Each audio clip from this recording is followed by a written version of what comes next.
Hello, this is Dr. Natalie Lenore Blackman coming back to you with This Magnetic Heart, and we are talking about summer in the South, the fire element, the heart, and the small intestine. And normally we talk about the heart. I tend to spend most of my time on that and not so much on the small intestine, but to understand the fire element in its entirety, it is the heart, which is the yin organ, and it's the small intestine, which is the yang or the excretory organ. And those are combined together in one element for the first of the summer.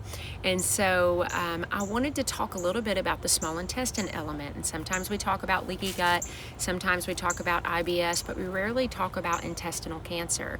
And today I received some devastating news about a person I actually consider a legend. You know, some people think, oh, Hollywood and all this cool stuff, but I could care less about those type of people on TV. I'm more interested in the people that have built an amazing legacy in their life for others to feast on, basically. And there was this amazing woman. Her name was Katrina Blair. She grew up in the town of Durango, where I thought that I would live, raise my family, have my business there, but God had other plans and brought me back to the South. But I do love that town dearly, and I did love Katrina Blair in everything that she represented. She was a really awesome hippie.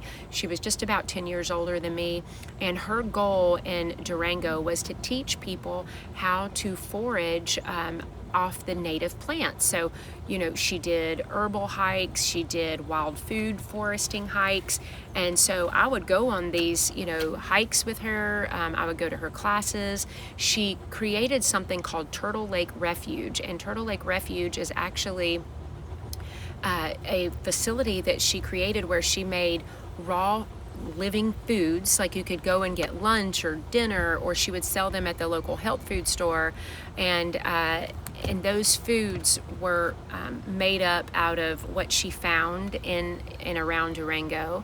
And sometimes they would use things like lettuce and cucumbers and stuff like that, of course, but it was all organic and it was all local. And so people came from all over to study under Katrina, all over the world. They would come and work for a summer as an intern, or just come and try to work at her store so they could learn what she did. And she made these most amazing seed crackers, like they were just nothing but seeds.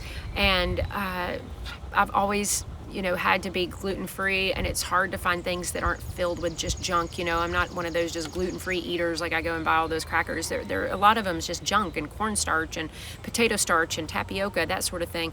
And so, but she made the best gluten-free crackers that were just from seeds, and I used to love to go in the store and buy those. She made protein, those little protein balls that were so good. You could grab before you're going to go on a mountain bike or a long hike. And so this was a really amazing human being, and she also helped the area or the community create something called Dandelion Days. She was very big on teaching the community about harvesting dandelions for their beneficial factors, instead of just spraying those dandelions with chemicals, insecticides, pesticides. And so the community would allow her and her group of kids that were coming in from different places to go through their communities and harvest or forage the dandelions rather than spraying them. And so that gave the soil and the grass an opportunity to be free of chemicals.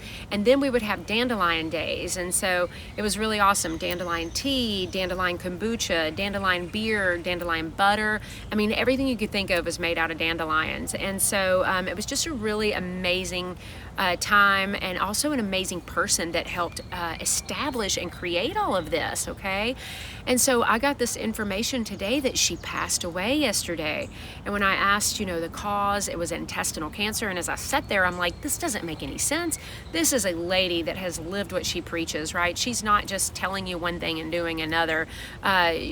She's always eating from the land. And as I sat there, I was like asking my friend, I was like, do you think that there's some trauma that, you know about? This friend of mine grew up with her and knew her for, most of their lives, and said, well, I believe her mom died at a really young age, and but she's had a really great stepmother that has stepped in to fill that gap.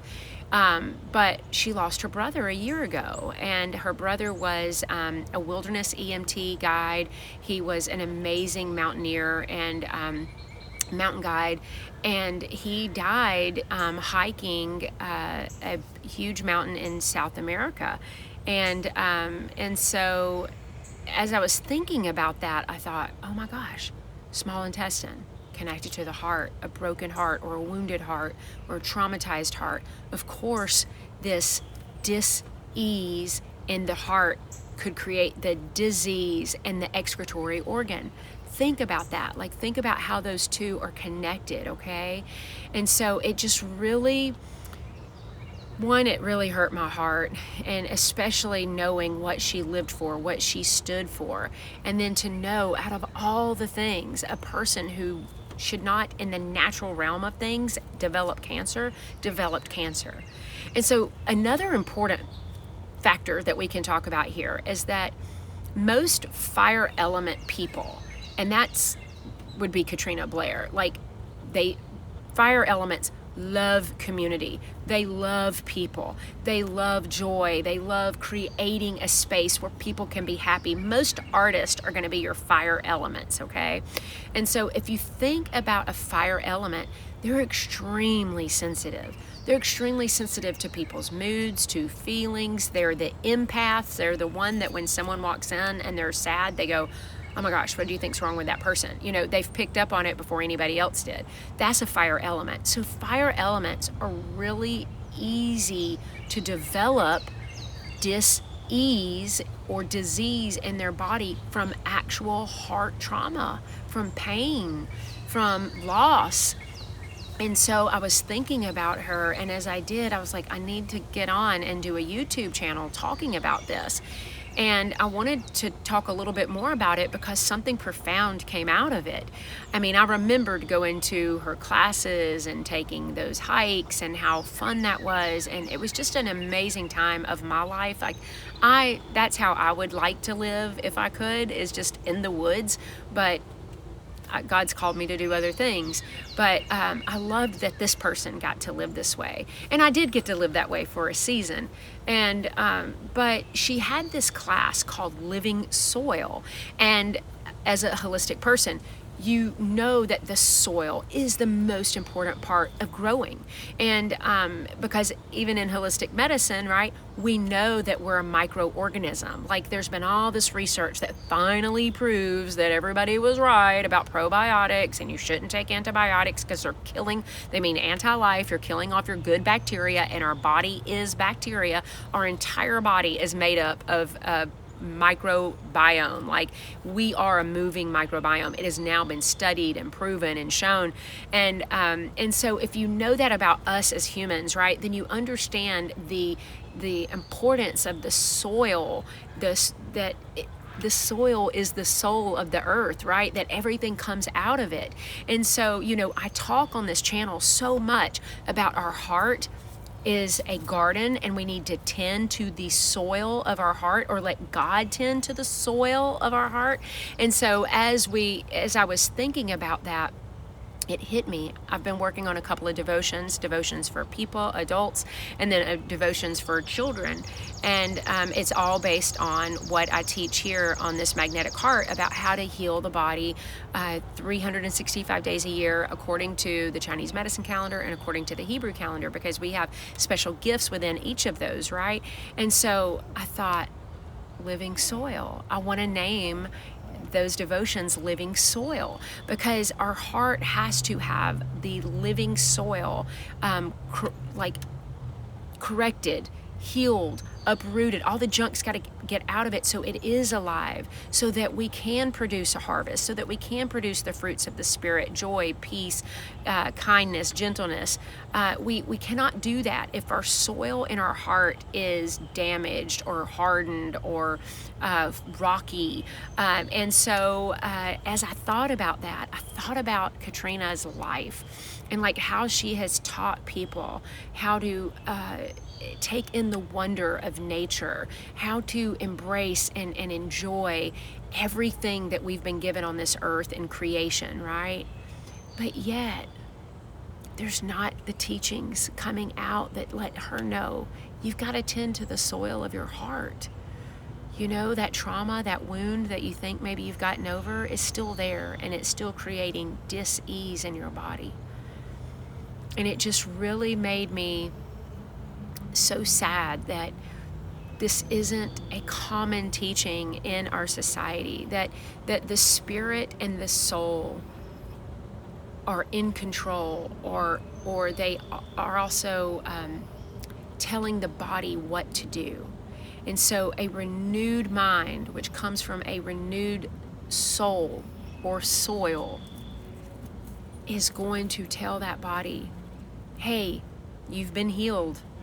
We aren't grieving anymore. We're, in a place of trust and peace and love and kindness and gentleness. We're able to actually prove that we're in those spaces to the body, because the heart has truly been healed. Like, you can't lie to the body. You can't just tell it, okay, you're well, but your heart doesn't feel that way. Your heart is still wounded. So we have to do this deep work in the soil of our heart.